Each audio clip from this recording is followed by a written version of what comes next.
நீங்கள் பார்த்து கொண்டிருப்பது நியூஸ் 21 செய்திகள். தமிழ்நாடு செய்திகளை உடனுக்குடன் தெரிந்து கொள்ள நியூஸ் 21 செய்திகளை பாருங்கள்.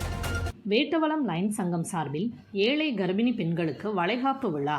விழுப்புரம் மாவட்டம் செஞ்சி அரசு மருத்துவமனையில் வேட்டவலம் லைன் சங்கம் செஞ்சி அரசு மருத்துவமனை மற்றும் சம்யுக்தா மருத்துவமனை சார்பில் ஏழை கர்ப்பிணி பெண்களுக்கு வளைகாப்பு விழா நடைபெற்றது. வேட்டவலம் லைன் சங்கம் தலைவர் கமலக்கண்ணன் தலைமை தாங்கினார். இதில் சிறப்பு அழைப்பாளராக செஞ்சி மஸ்தான் எம்எல்ஏ கலந்து கொண்டு கர்ப்பிணி பெண்களுக்கு சீர்வரிசை வழங்கி வாழ்த்து தெரிவித்தார்.